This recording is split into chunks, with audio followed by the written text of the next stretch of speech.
তাহলে 14টা এই তিনটা পরীক্ষায় আসে। অ্যানথ্রাসিনের ক্ষেত্রে কয়টা ইলেকট্রন থাকবে, কয়টা পাই বন্ধন থাকবে, প্রশ্নগুলো খেয়াল করবা। পাই বন্ধন বলতেছে না ইলেকট্রন বলতেছে, খেয়াল করবা। এই তিনটার পাশে যে জিনিসটা পরীক্ষায় আসে এবং সবাই ভুল করে, এই জিনিসটা হচ্ছে কি পয়েন্ট আউট করে দিলাম, সাইক্লোপ্রোপিনিয়াম আয়ন। ঠিক আছে, এখন তুমি বলো এইটার ক্ষেত্রে কি n সমান কত? n সমান 0। ঠিক আছে, তাহলে n সমান 0 হলে এখানে কয়টা ইলেকট্রন থাকতে হবে? দুইটা। মনে রাখবে এখানে যে আয়ন না থাকে, এখানে 4 ইলেকট্রন বেশি থাকে। তাহলে সাইক্লোপ্রোপিনিয়াম আয়ন মনে রাখবা। আয়ন না থাকে যদি সাইক্লোপ্রোপিন দে, ওটা দাগাবা না। সাইক্লোপ্রোপিনিয়াম আয়ন, এখানের মধ্যে দেখো দুইটা ইলেকট্রন আছে, এটাও তাহলে বেনজিনের অংশ। তাহলে আমরা চারটা জিনিস মূলত হ্যাকেলস ল থেকে পড়লাম। এইগুলা পারা যায়, সাইক্লোপ্রোপিনিয়ামটা মাথায় রাখবা। তাহলে আমরা এখানে হ্যাকেলস লতে লিখে ফেলো, সাইক্লোনেফথালিন 10টা, অ্যানথ্রাসিন 14টা, এ দিয়ে লিখো, পরে তোমরা নোট করে নিও। তারপর সাইক্লোপ্রোপিনিয়াম আয়ন কয়টা? দুইটা। এখানের মধ্যে আয়ন, এটা আলাদা করে পয়েন্ট আউট করো। হ্যাকেলস ল গেল। হ্যাকেলস ল যাওয়ার পরে নেক্সট যে ইম্পর্টেন্ট জিনিসটা রেজোনেন্স, একটা মেডিকেল এডমিশন টেস্টে কোশ্চেন আসবে। আর এইচএসসি এর জন্য যদি ডিটেইলস থেকে বুঝতে চাও, আমার রেকর্ড আছে, রেকর্ড দেখবে। আমি এখন ডিটেইলসে ঢুকবো না, আমি খালি হালকা করে বলবো মেডিকেলে যেটা আসে ওটা বলবো। মেডিকেলে কি আসে তোমাদেরকে বলবে যে এটা কি অর্থপ্যারা নির্দেশক নাকি মেটা নির্দেশক। এটা কিভাবে বুঝবা? এই হালকা করে আমি বেসিকে যাই, চিন্তা করে দেখো। এখানে যদি ইলেকট্রন দে, বেনজিনে যদি ইলেকট্রন দে, তখন এটাকে বলা হয় কি? অর্থপ্যারা নির্দেশক। আর যদি বেনজিন থেকে ইলেকট্রন টেনে নেয়, তখন এটাকে বলা হয় মেটা নির্দেশক। তাহলে বেনজিনে যদি ইলেকট্রন দেয়, কারা ইলেকট্রন দিতে পারে? আমরা জানি যারা নেগেটিভ শুধুমাত্র তারাই ইলেকট্রন দিতে পারে। তাহলে চিন্তা করে দেখো, এখানে যদি একটা নেগেটিভ কিছু লাগে, সেই ইলেকট্রন দান করবে না। ফর এক্সাম্পল তুমি দেখো CH3 কার থেকে ভাঙছে? CH4 থেকে ভাঙছে। CH4 কে ভাঙলে কি হবে? H প্লাসে ভেঙে যাবে, CH3 টা আলাদা হয়ে যাবে। এই CH3 টা কি নেগেটিভ না? H যদি পজিটিভ হয়, তাহলে নেগেটিভ কিছু থাকলে ওটা ইলেকট্রন দান করে। ফর এক্সাম্পল তুমি NH3 ধরো, NH3 থেকে H সরায় নিলা, NH2 বাকি থাকলো। এটা নেগেটিভ, এটা পজিটিভ, তাহলে এটা কি ইলেকট্রন এখানে দান করে দিবে না? আচ্ছা, আর এরপরে তুমি উদাহরণ ধরো, তুমি ধরো অ্যালডিহাইড ধরলা। অ্যালডিহাইড কি? অক্সিজেন ইলেকট্রনটা নিয়ে নিচ্ছে, কার্বনটা পজিটিভ হয়ে যাচ্ছে, তাহলে পজিটিভ কিছু লাগলে আমরা কি বলছিলাম? সেই ইলেকট্রন টেনে নিয়ে নিবে। তাহলে ইলেকট্রন টেনে নিয়ে এলে এটা হচ্ছে মেটা নির্দেশক। তারপর তুমি ফর এক্সাম্পল উদাহরণ ধরো সি ডাবল বন্ড ও ও এইচ আর, কার্বক্সিলিক অ্যাসিড, সেও ইলেকট্রনটা টেনে নিয়ে নিবে। তারপর অ্যালডিহাইডও সেম কাজ করবে, লাইক নাইট্রেট ধরো NO2, এও কি অক্সিজেন টেনে নিয়ে যাচ্ছে, এটা পজিটিভ হয়ে যাচ্ছে। আচ্ছা, তাহলে আমরা বুঝলাম কার্বো ক্যাটায়ন যদি যুক্ত হয় এটাকে বলা হচ্ছে কি তোমার মেটা নির্দেশক।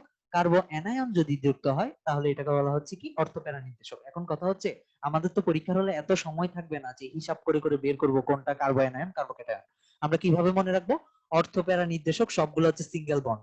For example OH, for example CH3, for example NH3, সবগুলো সিঙ্গেল বন্ড কিনা দেখো তো। NH2 হ্যাঁ সিঙ্গেল বন্ড, কোনো ডাবল বন্ড নাই। আর মেটা নির্দেশক তুমি দেখবে সবগুলো double bond, C double bond ও অ্যালডিহাইড, C ডাবল বন্ড ও কিটোন অথবা অ্যাসিড বা NO2।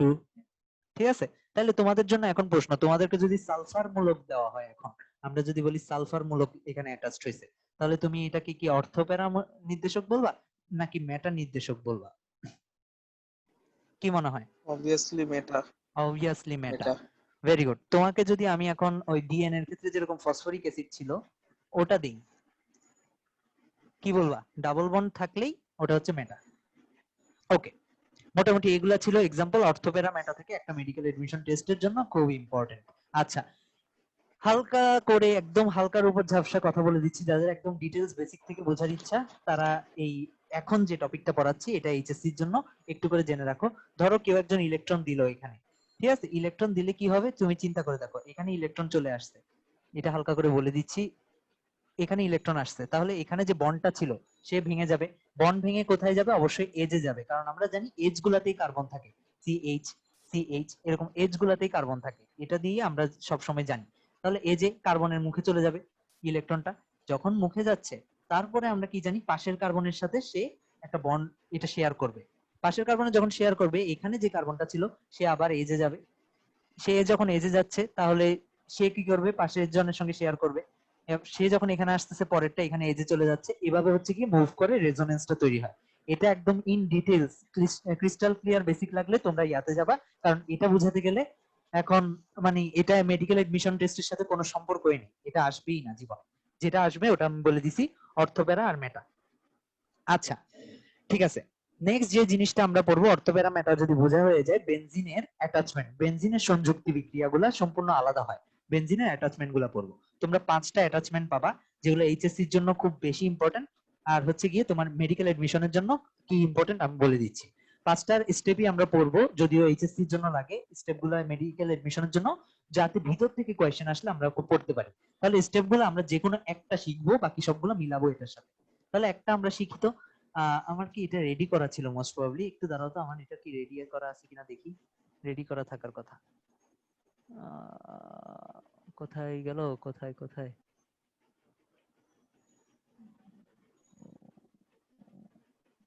না, রেডি করা নেই। দেখা যায়, দেখা যায় কিনা বলো, নাকি চলে গেছে? দেখা যায় ভাইয়া। আচ্ছা, এখন দেখা যায় না, এখন যাবে। ওকে, আচ্ছা দেখো, এখানের সঙ্গে তুমি কি কি জিনিস লাগাতে পারো। যখন তুমি ক্লোরিন লাগাচ্ছ এটাকে বলা হচ্ছে ক্লোরিনেশন। যখন তুমি অ্যালকাইল গ্রুপ লাগাচ্ছ এটাকে বলা হচ্ছে অ্যালকাইলেশন। যখন তুমি অ্যাসাইল গ্রুপ লাগাচ্ছ তখন এটাকে বলা হচ্ছে অ্যাসাইলেশন। এখন তুমি চিন্তা করে দেখো, আমরা জানি ক্লোরিন মানে কি নেগেটিভ আয়ন, ক্লোরিন মানে কি নেগেটিভ আয়ন। তাহলে ক্লোরিনকে রিসিভ করার জন্য সব সময় মানে ইলেকট্রনকে যে ধরে রাখতে পারে বা ইলেকট্রন নিয়ে যে কাজ করতে পারে, ওই রকম একটা কিছু লাগবে। আমরা লুইস অ্যাসিড কনসেপ্টটার সঙ্গে পরবর্তীতে পরিচিত হব আস্তে আস্তে। লুইস অ্যাসিড বলতে আমরা FeCl3, LCl3 এদেরকে বুঝি, যারা ইলেকট্রনটাকে নিয়ে এভাবে Cl4- আকারে থাকতে পারে। ঠিক আছে, আচ্ছা তাহলে সিএল নিয়ে আমরা যখনই কাজ করব, তোমরা প্রত্যেকটা আলাদা আলাদা করে শিখবা না, আমরা ক্লোরিনেশন, অ্যাসাইলেশন, অ্যালকাইলেশন তিনটাই একসাথে শিখবো। কিভাবে? আমরা চিন্তা করে দেখি, এদের সবগুলোর ক্ষেত্রে দেখবা ক্যাটালিস্ট সেম ইউজ হচ্ছে। এদের তিনজনের ক্ষেত্রে ক্যাটালিস্ট সেম ইউজ হচ্ছে, এটা পরীক্ষায় আসে। ঠিক আছে, এখন সেম ইউজ হচ্ছে বলতে কি, মনে রাখবা ক্লোরিন নিয়ে কাজ করলে এই 5টা জিনিসের যে কোনো দুইটা ইউজ হতে পারে, যে কোনো একটা ইউজ হতে পারে।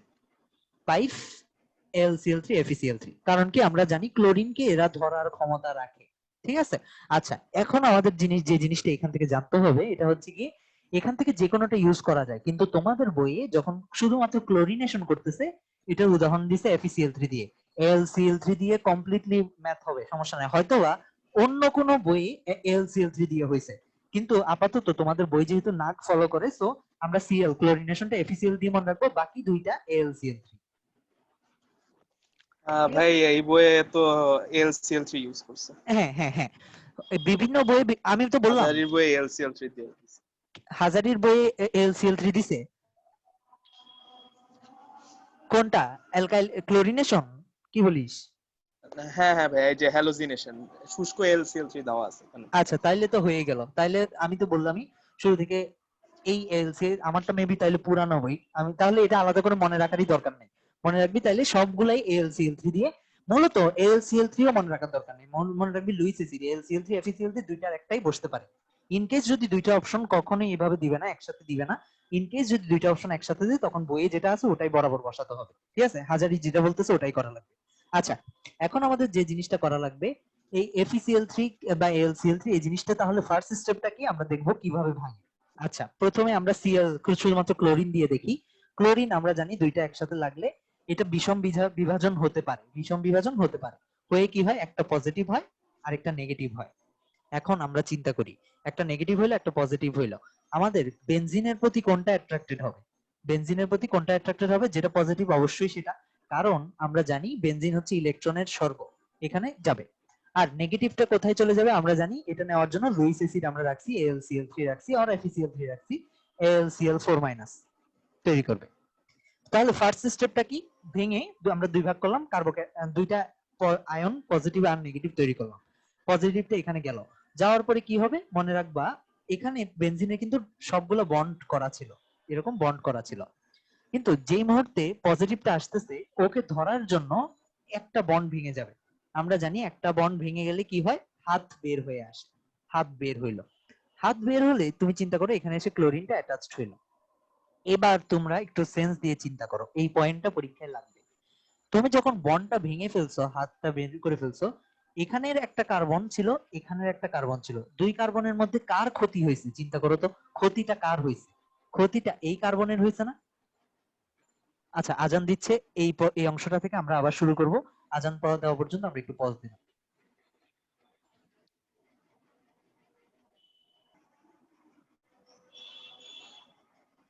শুরু করতেছি। আচ্ছা, তাহলে আমরা দেখি তো এইখানে দুইটা কার্বন ছিল, এইটা বন্ডটা ভেঙে গেছে আমরা বুঝছি। এই দুইটা কার্বনের মধ্যে কার লস হয়েছে? এই কার্বনের জন্য দুইটা ইলেকট্রন ছিল, সে কি দুইটা ইলেকট্রন কিন্তু এখনো তার আছে এই কার্বনে, কিন্তু এই কার্বনের একটা বিশাল লস হয়ে গেল না? ইলেকট্রন দুইটা ওই সাইডে চলে গেল এবং দেখা যায় এই কার্বনটা করে কি পজিটিভ হয়ে গেছে এখন। ওই কার্বনটা কিন্তু পজিটিভ হওয়ার সুযোগ পায় না। পজিটিভ হয়ে গেলে তুমি চিন্তা করো বাইরের যে কার্বন গুলো আছে ওরা মুভ করতে শুরু করবে না? এদিকে মুভ করতে শুরু করবে এবং এতটুক আসবে, এর বেশি কি যেতে পারবে? পারবে না, কারণ এখানে এসে পজিটিভিটি খতম হয়ে গেছে। এখানে তারপর নতুন একটা পজিটিভিটি সৃষ্টি হয়েছে, কারণ সে সরে গেছে। তাহলে সে এখানে মুভ করা শুরু করছে। আলটিমেটলি তুমি দেখো মুভমেন্টটা হাফ চক্র না? এই এখানে গিয়ে সব পুরাটা থেমে যাচ্ছে না? এই জিনিসটা যদি আমরা দেখাতে চাই, নেক্সট যেটা সৃষ্টি হয় ওটাকে দেখানো হয় এভাবে, বাকি অংশটাতে থেমে যাচ্ছে। এটাকে বলা হয় সিগমা কমপ্লেক্স। সিগমা কিভাবে লিখে বলে গেছি, সিগমা কমপ্লেক্স। ঠিক আছে? তাহলে সিগমা কমপ্লেক্স কত নাম্বার স্টেপে হচ্ছে? সেকেন্ড স্টেপে, মনে রাখা লাগবে এটা। অ্যাটাচমেন্ট হওয়ার পরে সেকেন্ড স্টেপে সিগমা কমপ্লেক্স হচ্ছে। সিগমা কমপ্লেক্স হওয়ার পরে দেখো তো দুইটা জিনিস H প্লাস Cl মাইনাস তৈরি হলো। নেক্সট কি, H টা পজিটিভ, Cl টা নেগেটিভ। তাহলে চিন্তা করে দেখো আমাদের বাইরে আমরা কাকে রেখে আসছি? নেগেটিভ কে রেখে আসছি। তাহলে কাকে টানবে সে? এই H প্লাস পজিটিভ কে টানবে। H প্লাস কে যখন টানতেছে, H বের হওয়া যাওয়ার সময় তার ইলেকট্রনটা এখানে দিয়ে যাবে। ইলেকট্রনটা দিয়ে গেলে একদম পুরোটা আবার আগের মতো রেজোনেন্স হয়ে যাচ্ছে না? রেজোনেন্স আবার হয়ে যাচ্ছে। এবং দেখবা H টা বের হয়ে কি করতেছে, এখান থেকে Cl একটাকে নিয়ে নিচ্ছে, কি তৈরি করতেছে? AlCl3। Cl একটাকে নিয়ে HCl ফর্ম করতেছে। এতটুকু কি বোঝা গেছে? তিনটা স্টেপ, তিনটা স্টেপ কি বোঝা গেছে? এই অংশে কোনো প্রশ্ন থাকলে বলো। হ্যাঁ ভাইয়া। আচ্ছা, এবার না ভাইয়া, এখানে কোনো কোশ্চেন নেই। এখানের সাথে আমরা সবগুলো মিলাই ফেলবো। কিরকম? ধরো CH3Cl, CH3Cl এর একদম সেম টু সেম না? একটা Cl পজিটিভ হচ্ছিল আরেকটা নেগেটিভ, তাহলে Cl টাকে নেগেটিভ করো, এটাকে পজিটিভ করো। তাহলে Cl টা কোথায় যাচ্ছে? AlCl3 এর সাথে AlCl4 মাইনাস হবে। আর এই CH3 টা কোথায় লাগবে আমরা জানি, সিগমা কমপ্লেক্স বানায় ফেলবে। H হবে, এখানে CH3 হবে, সিগমা কমপ্লেক্স হবে। সবগুলো একসাথে লিখে ফেললাম। এই H টাকে পরবর্তী সে টেনে নিবে, কি তৈরি করবে? আলটিমেটলি HCl তৈরি করবে আর AlCl3। প্রভাবকের কোনো চেঞ্জ হবে না। তারপর নেক্সট যেটা, এটাকে কি বলা হচ্ছে? অ্যালকাইলেশন। কি প্রভাবক হিসেবে কি ইউজ হচ্ছে? AlCl3। তারপর অ্যাসাইলেশনের ক্ষেত্রে আমরা যদি দেখি সেম আমার CH3। আসলে জরুরি, আমি এই কারণে। কি কি কি কি কি বলতেছিস? শুনি না। আমাকে বলতেছিস নাকি নিজেরা না বলবো? মানে বাবা ফোনটা চাইস। না না, আপনাকে বলতেছি না, আমার আচ্ছা আচ্ছা বাবাকে আচ্ছা, ঠিক আছে বলতেছি। ঠিক আছে, ইটস ওকে ইটস বাবাকে ওকে। বলতেছি। আচ্ছা, তাহলে পরের অংশটা দেখতো কিরকম হচ্ছে। এখানের মধ্যে একটা নেগেটিভ হচ্ছে আর আমরা জানি কার্বনিয়াম আয়নটা পজিটিভ হয়, তাহলে এটা এইভাবে ভেঙে যাচ্ছে। আবার সেম স্টেপটা কিনা দেখো তো, AlCl3 মাইনাস। তারপরে এখানের মধ্যে কি হচ্ছে আমরা দেখি তো, সেম স্টেপ কিনা। Cl, সরি HCl, আর এখানে কি লাগতেছে? C double bond O CH3। তারপর H টাকে আলটিমেটলি সরাই নিয়ে যাচ্ছে। আলটিমেটলি আমরা রেজাল্টটা কি পাচ্ছি? তাহলে আমরা তিনটা একসাথে শিখে ফেললাম উইথ ক্যাটালিস্ট। পরীক্ষায় কি আসবে? ক্যাটালিস্টটা আসবে। আর হচ্ছে কি কোন স্টেপে কি তৈরি হচ্ছে এটা একটু করে আসলে আসতে পারে, ইন কেস হার্ড কোয়েশ্চেন হলে, এমনি আসবে না। নেক্সট আরো দুইটা বেনজিনের জিনিস পড়া লাগবে, একটা হচ্ছে সালফোনেশন আর একটা হচ্ছে নাইট্রেশন। এই দুইটার মধ্যে একটা যদি মিল বের করতে বলি, কি মিল বের করতে পারবা বলো তো? দুইটাই অ্যাসিড কিনা বলা যায়? দুইটাই আহ হ্যাঁ দু- ভাইয়া। দুইটাই অধাতুর অক্সাইডের অ্যাসিড কিনা দেখো তো। হ্যাঁ, সালফারও অধাতু, এনও অধাতু, ঠিক আছে। অর্ধধাতু বলবা অনেকে, অর্ধধাতুকে আমি অধাতু বললাম। অর্ধধাতু অধাতু সবগুলা কি তৈরি করে? আলটিমেটলি অক্সিজেনের সাথে অ্যাসিড তৈরি করে। এবং তুমি দেখবে দুইজনেরই reaction same to same, H2SO4 এর সাথে রিঅ্যাক্ট করতেছে, H2SO4 এর সাথে রিঅ্যাক্ট করতেছে। ঠিক আছে? তাহলে এই দুইটা আমরা একসাথে মনে রাখতে পারবো। অ্যাসিড মানে হচ্ছে H2SO4 হচ্ছে ক্যাটালিস্ট হিসেবে থাকবে। এবার আমরা প্রথমে নাইট্রিক অ্যাসিডটা, নাইট্রেশনটা দেখি। এটা দুইটাই আলাদা করে দেখা লাগবে, কারণ সালফিউরিক অ্যাসিডটা 4 স্টেপে হয়, একটা এক্সট্রা স্টেপ আছে, এটা মনে রাখা লাগবে। প্রথমে নাইট্রেশনটা দেখি। নাইট্রেশনটা ভাঙে হচ্ছে এরকম Na2 আর OH, আর এটা ভাঙে হচ্ছে H আর HSO4 মাইনাস হিসেবে। ঠিক আছে? তাহলে এই H আর AOH পানি তৈরি করলো, একটা পানি হলো। OH negative, Na2 positive. তাহলে পজিটিভ কি কাজ করে আমরা জানি, এটা আমরা দেখে আসছি। পজিটিভ কি কাজ করে? H কে বের করে আনে, এখানে সিগমা কমপ্লেক্স বানায়, এখানে Na2 বানায়। তারপর এটা গেল গা, চার্জ তো চলে যাবে পজিটিভ মিশার পরে। তারপর কি হচ্ছে তুমি চিন্তা করে দেখো, এই H টা HSO4 নিয়ে আসতেছে, H2SO4 যা ছিল তাতে চলে আসছে, নাইট্রেশন হয়ে গেছে, একটা পানি তৈরি হয়েছে। এতটুকু বোঝার পরে আমরা যদি নেক্সট পার্টটায় যাই, তুমি সালফিউরিক অ্যাসিডও এক্সাক্ট সেম টু সেম হবে, কিন্তু সালফিউরিক অ্যাসিডের ক্ষেত্রে একটা স্টেপ বেশি হয়। কারণ কি, H2SO4 আর H2SO4 ধরো দুইটা আসলো, এইটা দুইটা ভাঙে দুই রকম ভাবে। একটা হচ্ছে H আর HSO4 মাইনাস হিসেবে ভাঙে, একটা আমরা সেন্স মেক করতেছে। অন্যটা ভাঙে হচ্ছে এভাবে, এভাবে চিন্তা করো। এই OH, এটা হচ্ছে সালফিউরিক অ্যাসিড। এখানের OH টা এখানের H এর সাথে চলে যায়। তাহলে পানিটা কিভাবে তৈরি করলো এটা বোঝার জন্য আমাদের এটা এইভাবে করা লাগবে। তারপর তুমি চিন্তা করে দেখো, এখানে OH আছে, O আছে, O আছে, এখানের মধ্যে যে H টা আছে, এখানের মধ্যে যে H টা আছে এটাও হচ্ছে গিয়ে বের হয়ে যাবে। ঠিক আছে? আচ্ছা, বের হয়ে গেলে কি হবে? এটা যদি বের হয়ে যায়, এটা যেটা ফর্ম করে এটা হচ্ছে কি SO3, এরকম বন্ড তৈরি করে। এই H টা যে বের হয়ে গেছে, কেন বের হয়েছে একটু পরে বুঝবো। H টাকে আমরা বাইরে বের করে রাখি, H+ আকারে বের করে রাখি, আর কিচ্ছু করবো না। কেন বের হয়েছে? ইলেকট্রন সব ডোনেট করে দেয় এই অংশে, এজন্য হচ্ছে ইলেকট্রনটা ছেড়ে আলটিমেটলি H বের হয়ে যায়। যাক, এই SO3 টা পজিটিভ না, দেখো অক্সিজেন সব ইলেকট্রন টেনে নিচ্ছে, এই তাহলে S সেন্টারটা পজিটিভ না। তাহলে আমরা জানি পজিটিভ কি কাজ করে, পজিটিভ হচ্ছে গিয়ে H টাকে বের করে সিগমা কমপ্লেক্স করে, H টাকে বের করে আর এখানে লাগে। এখন লাগতে গেলে চিন্তা করো, লাগতে গেলে S এর একটা হাত ফাঁকা করতে হবে না, কারণ S এর হচ্ছে 6টা হাত, S এর হচ্ছে 6টা হাত, একটা হাত ফাঁকা করলে অক্সিজেন একটা নেগেটিভ হয়ে গেল না? এই যে অক্সিজেন নেগেটিভ হচ্ছে, সেখানে হচ্ছে H যেটা বাকি রাখছিল ওটা আবার এসে জোড়া লেগে যাবে। তাহলে কি তৈরি হয়েছে বুঝে গেছে? SO3H, এখানের মধ্যে থেকে H টা আবার কোথায় চলে যাবে? বের হয়ে এখানে যে নেগেটিভ আয়নটা আছে HSO4, এটার সাথে মিশে H2SO4 করবে। তাহলে এখানে একটা এক্সট্রা স্টেপ কি, হাত খুলে H লাগার যে স্টেপটা, এটা এক্সট্রা। সো এটা একবার প্র্যাকটিস করে নিবা, না প্র্যাকটিস করলেও সমস্যা নাই। মেডিকেল এডমিশনের জন্য যেটা ইম্পর্টেন্ট, এইচএসসির জন্য ডিটেইলস পড়া লাগবে, মেডিকেল এডমিশনের জন্য যেটা ইম্পর্টেন্ট এটা হচ্ছে তোমার ইয়াটা মনে রাখা, এই কি ইউজ করতেছি H2SO4 এটা। তাহলে বেনজিনের 5টা সংযুক্তি বিক্রিয়া মনে থাকবে, 5টা সংযুক্তি মনে রাখাটা ইম্পর্টেন্ট। পরবর্তীতে আমরা যখন টিএনটি, টলোইন, ডেটল পড়বো, এই জিনিসগুলো আমরা আবার ইউজ করব। আপাতত বেনজিনের রিঅ্যাকশন আমরা এখানেই শেষ করব। নেক্সট আমরা অ্যারোমেটিক শেষ করলাম, এলিফেটিকে চলে যাব। ঠিক আছে? এলিফেটিকটা খুবই ইজি। ভাই আমরা ফিডেল ক্রাফটের বিক্রিয়াগুলো লাগবে? হ্যাঁ, ফ্রিডেল ক্রাফট ফিডেল অ্যাসাইলেশন আর ক্রাফট, কি। ফ্রিডেল ক্রাফট অ্যাসাইলেশন না, অ্যালকাইলেশন আর অ্যাসাইলেশনই তো আমি যেটা দেখাইছি। আমি আচ্ছা ফ্রিডেল আচ্ছা, ওটাই ক্রাফট নামটা উচ্চারণ, ওটাই আমি তো হ্যাঁ হ্যাঁ, নামটা উচ্চারণ করি নাই আর কি। আচ্ছা, নেক্সট এতটুকুর মধ্যে নেক্সট আমরা যাই। নেমিং শিখানো লাগবে নাকি? নেমিং তো পারবা আশা করি, অর্গানিক কেমিস্ট্রি নেমিং না শিখ। ভাই ভাই লাগবে না। আচ্ছা ঠিক আছে, নেমিংটা নিজে দেখে নিবা। নেমিং এর ক্ষেত্রে আমি কিছু বলতেছি না। নেক্সট যে জিনিসটা আমরা ইয়া করব, নেমিং যদি কেউ না পারো বলবা, অবশ্যই বলবা, লজ্জা পাওয়ার কিছু নাই। আমিও পারতাম না, আমি বুয়েটের পরীক্ষায় নেমিং ভুল করছিলাম, তো এটা নিয়ে লজ্জা পাওয়ার কিছু নাই। যাক, বুয়েটের পরীক্ষায় আমি অনেক হাবিজাবি ভুল করছিলাম। যাক, আসি। এবার আমরা যে জিনিসটা দেখবো এটা হচ্ছে আহ, ইয়া গেল, এলিফেটিক পার্টটা দেখবো। এলিফেটিক পার্টটাকে আমরা কি বলছিলাম, প্রথমে দুই ভাগে ভাগ করে নিব। কিরকম ভাগ মনে আছে? প্রথম ভাগটা বলছিলাম হচ্ছে গিয়ে, যেটাতে হচ্ছে অসম্পৃক্ত কার্বন বা শুধুমাত্র কার্বনের যেসব জিনিস ছিল, ডাবল বন্ড, ট্রিপল বন্ড, এরকম একটা ভাগ রাখছিলাম। এটার সাথে আরেকটা জিনিস যোগ করে ফেলবা, আরএক্স যে জিনিসটা, CH3Cl, এটাও শুধু কার্বনের প্রোডাক্ট। ও ছাড়া, ও ছাড়া প্রোডাক্ট আরেকটা কি, ও সহ প্রোডাক্ট। ও সহ প্রোডাক্টটা কি ছিল? CH3, CH2OH, CH3CHO, তারপর কি হচ্ছে CH3COOH। আর এটার থেকে পরবর্তীতে চারটা সবগুলো জাতক এটার থেকে আসতেছে। এখান থেকে অ্যাসিড অ্যামাইড আসতে পারে, এখান থেকে আসতে পারে তোমার অ্যাসিড ক্লোরাইড, অ্যাসিড অ্যামাইড, তারপর অ্যাসিড স্টার, যেটা অ্যাসিড আমরা জানি ডিএনএ যখন পড়তেছিলাম আমরা বলছিলাম অ্যাসিড প্লাস অ্যালকোহল মানে হচ্ছে স্টার। ঠিক আছে, স্টার আসতে পারে। বা লাস্ট যে জিনিসটা এখান থেকে আসতে পারে ওটা হচ্ছে অ্যাসিড, দুইটা অ্যাসিড থেকে তুমি পানি টেনে নিছো, পানি টেনে নেওয়াকে বলা হয় এনহাইড্রেশন। তাহলে এটা দুইটা অ্যাসিড থেকে যখন পানি টেনে নিয়ে যোগ করে দিছো এটাকে, এটাকে কি বলা হবে? অ্যাসিড এনহাইড্রাইড। ঠিক আছে? তাহলে আমরা চারটা জাতক সবগুলা মনে রাখবা, সবগুলা একদম সেম টু সেম এটার মতো আচরণ করে। এই জিনিসটা মাথায় রাখা লাগবে, এটার মতো আচরণ করে সম্পূর্ণ। তাহলে এখান থেকে যদি আমরা চিন্তা করি, দেখো তো, এটার মতো যদি আচরণ করে, আমরা এইটা শিখলেই এগুলো সব শেখা হয়ে যাচ্ছে। তাহলে এগুলো আমরা আলাদা করে শিখবো না। আর আমরা কোনো প্রিপারেশন আলাদা করে শিখবো না, আমরা জাস্ট প্রিপারেশন এই চার্টটা থেকে মনে রাখবো। এই চার্টটা কিরকম আমরা যদি দেখি, প্রিপারেশনের একটা পার্ট আমরা বোটানি যখন পড়তেছিলাম তখন পড়ে ফেলছি। কিরকম ছিল? আমরা জানি অ্যালকোহল CH3CH2, অ্যালডিহাইড কে তুমি যখন রিডাকশন করতেছিলা CH2OH, এই CH3CH2CHO, এখানে যখন তুমি রিডাকশন করতেছিলে এখানে একটা H লাগতেছিল, এখানে একটা H লাগতেছিল, রিডাকশনের মাধ্যমে তুমি ইয়াটা পাইছো।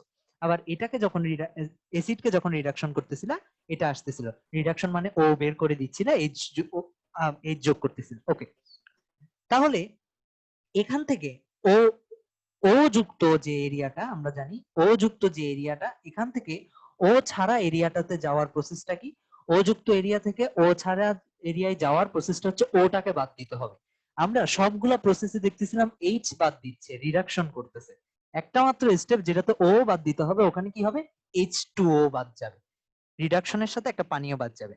তাহলে H2O যদি বাদ যায়, পরের প্রোডাক্টটা কি হবে, দেখো ঢুকে গেছি আমরা অন্য স্টেজটাতে, CH2 CH2, বোঝা গেছে, CH2 এখান থেকে তুমি চিন্তা করো তো, দুইটার মধ্যে এখন রিলেশনটা বোঝা গেছে। CH2 থেকে তুমি দুই দিকে মুভ করতে পারো, একটা হচ্ছে এদিকে মুভ করে CH311CH এলিমিনেট করতে পারো H, অথবা আরেকটা H যোগ করে কোথায় চলে যেতে পারো, CH3 অ্যালকেনে চলে যেতে পারো। অ্যালকেন থেকে তুমি যখন সূর্যের আলো দাও, আমরা জানি হ্যালোজিনেশন বিক্রিয়া যেটা, CH3CH2Cl হয়। সিএফসি এর ম্যাথ সবগুলো আমি আজকে দিয়ে দিব, সিএফসি রিলেটেড যা কিছু আছে আমি গোছাইয়ে সব এক জায়গায় নিয়ে আসছি, ফ্লুথেন, ফ্রিয়ন্স 11 12 সব একসাথে পড়া লাগবে, সো আমি এগুলো দিয়ে দিব আজকে। এটা ভিডিওটা দেখে নিবা একটু, 3 মিনিটের একটা ভিডিও, আমি এখানে অ্যাড করতেছি না, দেখে নিও। আচ্ছা, যেহেতু আমরা একটা টপিকে আছি, এর বাইরে আমরা সরতেছি না, তাহলে আমরা বুঝলাম। তাহলে এখানের মধ্যে চেঞ্জটা কিভাবে হচ্ছে বোঝা গেছে। তো তুমি এখান থেকে যে কোনো অংশে মুভ করতে পারবে না, এই রিঅ্যাকশন যদি শিখে শিখে ফেলো, যে কোনো অংশে তুমি মুভ করতে পারবা। আর যে কোনো অংশে মুভ করার জন্য এই এই রিঅ্যাকশনটা মুখ শেখা লাগবে, এটা নিজে নিজে প্র্যাকটিস করবা, ঠিক আছে। আচ্ছা, এবার আমরা দেখবো যে এখান থেকে যে কোনো অংশে মুভ করার বলতে আমরা কিভাবে কি বুঝতেছি। লাইক আমরা যদি দেখি প্রথমে, যে প্রত্যেকটা থেকে আমরা জানি শেষ পর্যন্ত ফাইনালটাতে আসা যাবে, তাহলে আমরা প্রথমে দেখি অ্যালকেইনের রিঅ্যাকশন গুলো কি কি হয়। অ্যালকেইনের রিঅ্যাকশন গুলো যদি তুমি দেখো, প্রথমে মনে রাখবা প্রত্যেকটা স্টেপ থেকে আমরা আসবো। তাহলে প্রত্যেক স্টেপ থেকে আসলে বলো তো এখান থেকে কি যাওয়া সম্ভব? হ্যাঁ, যাওয়া সম্ভব। কি করা লাগবে, একটা এইচ দুইটা এইচ এখানে আসা লাগবে। এখান থেকে কি যাওয়া সম্ভব? হ্যাঁ, যাওয়া সম্ভব। এখান থেকে এখানে যাওয়া সম্ভব, এইচ লাগাতে হবে। এখান থেকে যাওয়া সম্ভব? হ্যাঁ, সম্ভব। এখান থেকে যাওয়া সম্ভব। এবার আমরা এই পয়েন্টটা থেকে আসি, দেখো CH3 CH2Cl এখান থেকে দুইটা আসা সম্ভব। মনে রাখবা CH3, এভাবে মনে রাখবা একসাথে, CH3 CH2Cl এটা দুইটা রিঅ্যাকশন দেয়। একটা হচ্ছে কি ওটস বিক্রিয়া, কিছু জিনিস মুখস্থ করা লাগবে, বাট আমি মনে রাখার জন্য কিছুটা সহজ করে দিতে পারি। আরেকটা হচ্ছে গ্রিগনার্ড বিক্রিয়া, এই দুইটা বিক্রিয়া দেয়, ঠিক আছে। উডস বিক্রিয়া, গ্রিগনার্ড বিক্রিয়া দুইজনই হচ্ছে অ্যালকাইল হ্যালাইড থেকে আসতেছে। তাহলে কিভাবে আসতেছে দেখা লাগবে। উডস বিক্রিয়া কার সাথে দেয় তোমরা যদি একটুও জেনে থাকো, আমরা জানি আর এক্স এর সাথে যদি Na থাকে, এই Na এক্স কে নিয়ে নে, পরে আলটিমেটলি আর যেটা থাকে ওটা আর আর একসাথে লেগে যায়। এতটুকু বোঝা গেছে, আর আর একসাথে লেগে যায়, এটা এটা অবশ্যই তোমরা জানো। এখন আমরা যে জিনিসটা নিয়ে কথা বলবো এটা হচ্ছে কি, এখান থেকে পরীক্ষায় প্রশ্ন কি আসতে পারে। ফার্স্ট অফ অল বলো, এখানে একটা কার্বন ছিল CH3Cl, সেখান থেকে দুই কার্বনের সাবস্টেন্স পাইছো তুমি CH3CH3, তাহলে তুমি বলো তো একটা স্টেপ আপ হয়েছে না, এই জন্য এটাকে বলা হয় স্টেপ আপ রিঅ্যাকশন। সাথে আর কি বাংলায় কি বলে স্টেপ আপকে, বাংলায় বলা হয় এটাকে আরোহ পদ্ধতি, আরোহ পদ্ধতি। সাথে তুমি চিন্তা করে দেখো, এটার ক্ষেত্রে এই দুইটা পয়েন্ট পরীক্ষায় আসতে পারে, স্টেপ আপ আর আরোহ।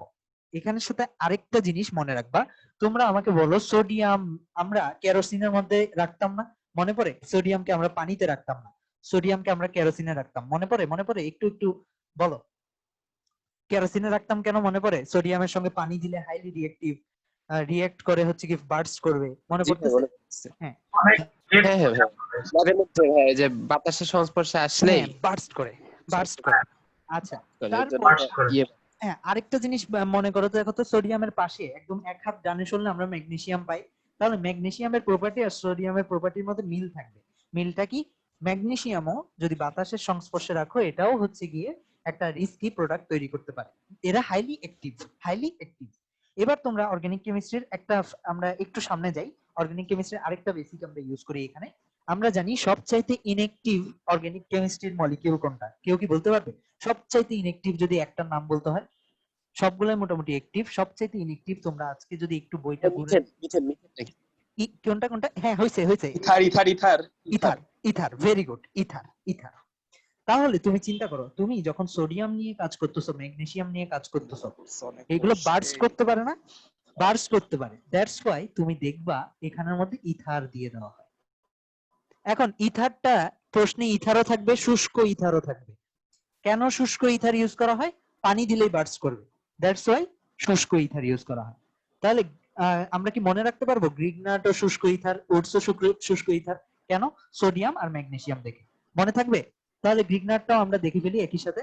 আর এক্স এর সাথে তুমি যখন ম্যাগনেসিয়াম দাও, ওটাও দেখবা শুষ্ক ইথার ইউজ করে। শুষ্ক ইথারের সাথে কি তৈরি করতেছে? আর এমজিএক্স তৈরি করতেছে, ঠিক আছে।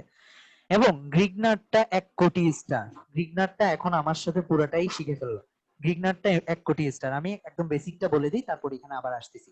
বেসিকটা হচ্ছে গ্রিগনাটের ক্ষেত্রে তুমি দেখো এমজির কত জানি আমরা +2, আর এক্স এর কত -1। তাহলে এমজি এক্স পুরো জিনিসটা কি হবে +1, ঠিক না? তাহলে আরটা কি হবে -1 হচ্ছে না, আর হচ্ছে -1, আর এমজি এক্স পুরোটা হচ্ছে কি +1।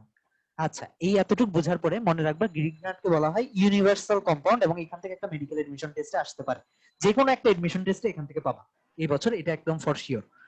তাহলে গ্রিগনাট থেকে আমরা ইউনিভার্সাল কেন বলতেছি, কি কি তৈরি করা যায় আমরা একটু দেখি। আর এমজিএক্স আছে এখানের সঙ্গে, তুমি যখন পানি দিচ্ছ, পানি দিলে পানি কিভাবে ভাঙে, H+OH-। তাহলে OH মাইনাসটা কোন দিকে যাবে, নেগেটিভ যেটা ওটা পজিটিভের কাছে যাবে, কোথায় যাচ্ছে এমজিএক্স এর কাছে যাচ্ছে, কি তৈরি করবে MgOH। এবং এটা হচ্ছে সিগনেচার মলিকিউল, যেটা বেশিরভাগ ক্ষেত্রে তৈরি হয়। আর আরটা কি নেগেটিভ, নেগেটিভের সাথে পজিটিভ যাবে, কি তৈরি হবে RH, অ্যালকেন পাচ্ছি, অ্যালকেন পাচ্ছি। নেক্সট, গ্রিগনাটের বাকি পার্টটুকু আমরা একসাথে পড়ে ফেলতেছি, যদিও আমরা এখন অ্যালকেনের মধ্যে আছি, তারপর বাকি পার্টটুকু পড়ে ফেলতেছি। এইচ এর সাথে তোমার কি লাগবে, ধরো এবার আমরা অ্যালডিহাইড নিয়ে কথা বলি, C+H। অ্যালডিহাইড নিয়ে কথা বললে মনে রাখবা প্রথমে আমরা 3 ধাপে কথা বলি। একটা হচ্ছে ফর্মালডিহাইড, ফার্স্ট অ্যালডিহাইড নিয়ে কথা বলি, তারপর হচ্ছে নরমাল ডিহাইড, নরমাল যেসব অ্যালডিহাইড ওগুলো নিয়ে কথা বলি, তারপর আমরা কিটোন নিয়ে কথা বলি। এরকম কার্বনিল মূলকে এই 3 স্টেপে আমরা কথা বলি। ফর্মালডিহাইড লাগাইলে কি হবে তুমি চিন্তা করো, কার্বনিল মূলকটা কিভাবে ভাঙে, সি পজিটিভ হয়, ও নেগেটিভ হয়, ও নেগেটিভ হয়, নেগেটিভের সাথে কি এসে যুক্ত হবে আমরা জানি, নেগেটিভের সাথে পজিটিভ আসে, এবং এটার সঙ্গে কি আসবে, নেগেটিভ আসবে। তাহলে নেগেটিভ আসলে এখানে আরটা নেগেটিভ, এখানে আর লাগলো আমরা জানি। আর দেখো দুই সাইডে এইচ, এগুলোর কোনো চেঞ্জ হবে না, এগুলোর কোনো চেঞ্জ হবে না। তাহলে ও যেহেতু নেগেটিভ, এটার সাথে কি আসবে, এমজিএক্স পুরাটা লাগবে, ও এমজিএক্স হইলো। এরপরে হচ্ছে তুমি এটার সঙ্গে যখন পানি দাও, পানি দিলে কি হয়, এটা আবার ভাঙে H+OH- হিসেবে, এই এমজিএক্স পুরাটাকে সে নিয়ে OH নিয়ে আসে। আলটিমেটলি আমরা জানি MgOH হচ্ছে সিগনেচার মলিকিউল, যেটা দিয়ে আমরা বুঝতে পারি রিঅ্যাকশন শেষ, এই যে হয়ে গেল। তারপর এইচটা এখানে লেগে গেল। এখন তোমাদের মাথায় ইজি বিজি লাগতেছে, ভাইয়া এগুলো কি বলতেছে। এটা আমি বেসিকটা বললাম, ইন কেস যাতে ভুলে গেলে হিসাব করতে পারো। কিন্তু আমরা এভাবে কখনো হিসাব করব না, পরীক্ষার হলে আমরা জাস্ট শর্টকাটে করব। কিভাবে, C+H আমরা জানি দুই হাতে কোনো চেঞ্জ হয় না, কোথায় চেঞ্জ হয়, শুধুমাত্র এখানে একটা হাত বের হয়, একটা হাত বের হয়। এখানের সাথে কি লাগে, আর লাগে, ওখানের সাথে এইচ লাগে, আর MgOH লিখে ফেলবো। হয়ে গেছে কিনা দেখো তো, MgOH। ঠিক তেমনি তুমি যদি কিটোন চিন্তা করো, কিছুই না, CH3 C+O CH3, কি করবা, দুইটা হাত ভাঙবা, H আর এখানে R। তাহলে তুমি দেখো তো কি কম্পাউন্ড তৈরি হচ্ছে। প্রথমটাতে যখন তুমি ভাঙতেছিলে ফর্মালডিহাইড, দেখো তো 1 ডিগ্রি অ্যালকোহল তৈরি হয়েছে না, আর CH2OH, আর CH2OH 1 ডিগ্রি অ্যালকোহল তৈরি হয়েছে। তাহলে তোমার প্রিপারেশন মনে থাকবে 1 ডিগ্রি অ্যালকোহল কোথা থেকে আসতেছে, মনে না থাকলে তুমি ব্যাক করেও দেখতে পারো, 1 ডিগ্রি অ্যালকোহল লিখতে পারো। তারপর হচ্ছে কি, ধরো 1 ডিগ্রি অ্যালকোহল লিখলা, আর CH2OH, তুমি জানো ও এর সঙ্গে H টা লাগে, আর C এর সঙ্গে R লাগে। তুমি করবা কি, এই দুইটা একসঙ্গে বাদ দিবা। তাহলে বাদ দিলে কি পাচ্ছ, CH2O, একটু করে চেঞ্জ করলে এটাকে পাচ্ছ HCHO। ঠিক আছে, বাদ দিয়েও দেখতে পারো, যোগ করেও দেখতে পারো, যেভাবে ইচ্ছা করতে পারো। আলটিমেটলি তুমি এই সিম্পল প্যাটার্ন থেকে মুখস্থ না থাকলেও ইনস্ট্যান্ট বের করতে পারবা। আচ্ছা, তারপরে মুখস্থ করাই ফেলবো, সমস্যা নেই। এটা এতবার বলবো যে তোমাদের মানে বিরক্তি ধরে যাবে, এতবার বলা হবে এগুলো। আচ্ছা, তারপর হচ্ছে গিয়ে এটা বুঝলাম। নেক্সট আমরা যে জিনিসটা পড়বো, নেক্সট আমরা যে জিনিসটা দেখতেছি এখানের মধ্যে বুঝলাম এই অংশটা। এরপর দেখো, তোমাকে যদি এবার তোমরা বলো আমি কার্বন ডাই অক্সাইড দিলাম, medical admission test question, carbon dioxide দিলাম, কি হবে এখান থেকে, তাড়াতাড়ি তাড়াতাড়ি কি হবে, কি করব বলো, তাড়াতাড়ি তাড়াতাড়ি। হ্যালো, এই যে গ্রিগনার্ডে চলে যাবো। কি কি হয়েছে, আর C+O OH হয়েছে না? তাহলে কার্বক্সিলিক অ্যাসিড তৈরি হচ্ছে, এটা বোঝার জন্য কি মুখস্থ করার দরকার আছে? C+O দেওয়া আছে, একটাতে আর লাগাবা, একটাতে H লাগাবা, শেষ। বোঝা গেছে এতটুক? হ্যালো, বোঝা গেছে? জি ভাইয়া বুঝে গেছি। আচ্ছা, ঠিক আছে ঠিক আছে। এরপরে আমরা দেখি, এরপরে তাহলে আমরা একটা বিষয় নিয়ে এতক্ষণ মানে ঘষা মাজা করলাম। আমরা এবার যাই, আমরা এখান থেকে দুইটা প্রিপারেশন শিখে ফেলছি, এখানে লিখে ফেলবা এই চার্টের মধ্যে। ওটস লিখলা, ওটস বানান আমি ভুলে গেছি, ওটস লিখবা, আরেকটা লিখবা গ্রিগনাট। এটা লেখার পরে সবগুলো এক চার্টে নিয়ে আসতেছো এখন তোমরা। নেক্সট, নেক্সট আমরা যে জিনিসটা দেখবো, আমরা জানি এইচ যোগ করলে একটা পাইলাম, তারপর অ্যালকোহল থেকে কিভাবে যাওয়া লাগবে, অ্যালকোহল থেকে ওই সেম পানি বিয়োগ করবা, তারপর হচ্ছে ভাই, H যোগ করো। হ্যাঁ বলো। ভিডিওটা রাত্রেবেলা আপলোড মাইরে ইউটিউবে। হ্যাঁ আমার একটু মারবো। দেখতে তুই বুঝতেছিস না এখন? বুঝতেছিস? আমি আচ্ছা দেখে নিস, সমস্যা নেই। শোন, ডাবল ক্লাস করা লাগবে, এটা কিন্তু লস, ডাবল ক্লাস করাটা লস। আচ্ছা যাক, আমরা নেক্সট যে জিনিসটা চেক করি এখানের মধ্যে CH3CHO অ্যালডিহাইড থেকে তাহলে আসা যাবে। অ্যালডিহাইড থেকে আমরা কিভাবে যেতে পারি? দেখো তো, H যোগ করতে পারি, আবার H যোগ করতে পারি। এত কিছু না করে তুমি যদি এখান থেকে এতবারে H যোগ না করে এখানেই যদি তুমি তীব্র বিজারণ করো, মানে বিজারণ একবার একবার না করে তীব্র বিজারণ করো, এটা আলটিমেটলি এখানে চলে যাবে না? তাহলে তুমি এতবার বিজারণ না করে কি করতেছো, এক স্টেপে বিজারণ করতেছো, এটাকে বলা হয় ক্লিমেনসন বিজারণ। ক্লিমেনসন বিজারণ, ক্লিমেনসন বিজারণ তাইলে কিরকম হবে? CH3 C ডাবল বন্ড ও H। ঠিক আছে, এখান থেকে ক্লিমেনসন বিজারণ মানে কি? আমরা জানি অক্সিজেন বের করা মানেও বিজারণ, হাইড্রোজেন যোগ করা মানেও বিজারণ। তাহলে তীব্র বিজারণ মানে হচ্ছে তুমি অক্সিজেন বের করে নিয়ে যাচ্ছ, হাইড্রোজেন যোগ করতেছো। ক্লিমেনসন বিজারণের প্রোডাক্ট তোমার ইয়াটা কি, ZnHgHCl, এগুলো পড়া লাগবে, কিসের সাথে কি দেওয়া হচ্ছে পড়া লাগবে। তাহলে আমরা বুঝলাম অ্যালডিহাইড থেকে কিভাবে আসতেছি। নেক্সট লাস্ট, অ্যাসিড থেকে। অ্যাসিড থেকে কিভাবে আসবো? ওখান থেকেও আমরা দুই ওয়েতে আসতে পারি। কিভাবে আসতে পারি মনে রাখবা, CH3COOH, এটার থেকে দুই ভাবে আসা যায়। একটা হচ্ছে গিয়ে মনে রাখবা, অ্যাসিড যেখানেই থাকবে, কোন অ্যাসিডকে আমরা নরমালি ইউজ করি না। অ্যাসিডকে আমরা কিভাবে ইউজ করি? NaOH এর সাথে দিয়ে ইউজ করি।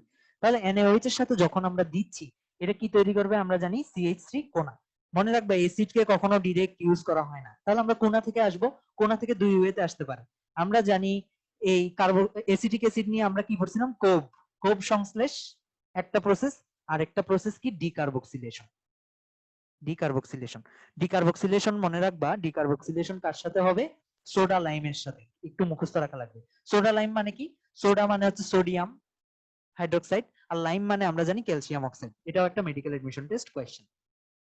ঠিক আছে, তাহলে তুমি চিন্তা করো সোডা লাইম দিলে কি হবে। এটা খুব ইম্পর্টেন্ট একটা রিঅ্যাকশন, COONA। এটার সঙ্গে যখন তুমি NaOH দিচ্ছ, এটা কি তৈরি করে? এই পুরা জিনিসটাকে নিয়ে Na2CO3 তৈরি করে, Na2CO3 তৈরি করে, আর বাকিটা CH4 তৈরি করে। এখানে তুমি দেখো তো, প্রথমে তোমার দুইটা কার্বন ছিল, ওখান থেকে এক কার্বন হয়ে গেছে, এটাকে কি বলা লাগবে তাইলে? Step down. মনে রাখবা, স্টেপ ডাউন স্টেপ আপ দুইটা একসাথে খেয়াল রাখবা। ঠিক আছে, স্টেপ আপ কি ছিল? উডস বিক্রিয়া, স্টেপ ডাউন ছিল এটা। এগুলা খেয়াল রাখা লাগবে। আর কোবটা একদম ইজি, কোবটা মনে রাখবা সেম জিনিস, CH3CONA। এটা সাধারণত ইলেকট্রন তড়িৎ সংশ্লেষের মাধ্যমে করা হবে। তড়িৎ সংশ্লেষে কি হয়, একটা অ্যানোড থাকে, একটা ক্যাথোড থাকে। অ্যানোডের কাছে কে যায়? অ্যানায়ন যায়, নেগেটিভ যে সে যায়। তাহলে কি আসতেছে দেখো তো, CH3COO- নেগেটিভটা এখানে যাচ্ছে, আর পজিটিভ যেটা Na আর H, তারা এখানে আসতেছে, ক্যাথোডে যাচ্ছে। তাহলে এখান থেকে মেডিকেলে যে প্রশ্নটা আসে, এখান থেকে পরবর্তীতে CH3CH3 তৈরি হচ্ছে, এখানে CH3 বা CH4 যেটা তৈরি হচ্ছে, এখান থেকে যে প্রশ্নটা আসে যে এই কোব সংশ্লেষের ক্ষেত্রে অ্যালকেন যেটা তৈরি হয় ওটা কোথায় তৈরি হয়? অ্যানোডে তৈরি হয়। ঠিক আছে, তাহলে আমরা চার্টের মধ্যে লিখে ফেলি, এখানের মধ্যে কোব সংশ্লেষ থেকে অ্যানোডে তৈরি হবে, এই জিনিসটা পরীক্ষায় পড়া লাগবে। অ্যানোডে তৈরি হবে, আর কি পড়া লাগবে? ডিকার্বক্সিলেশন। এটার নিচে লিখে রাখো স্টেপ ডাউন। ঠিক আছে, স্টেপ ডাউন আর সোডা লাইম। তাহলে আমরা মোটামুটি পুরো জিনিসটা একসাথে নিয়ে আসছি। তাহলে তোমরা মনে রাখবা, আলাদা আলাদা করে প্রত্যেকটা মুখস্থ না করে দেখবা প্রত্যেকটা স্টেপ থেকে কি কি রিঅ্যাকশন আসতেছে পুরো একটা চার্টে নিয়ে আসবা, এবং এই চার্টটা মনে রাখবা। এবং মনে রাখবা আজকে তোমাদের কাছে হয়তো শেষ, আজকে অ্যালকেন পর্যন্তই পড়া, শুরু থেকে অ্যালকেন পর্যন্ত বইটা পড়ে ফেলবা, আর দাগানো বই আমি দিয়ে দিব।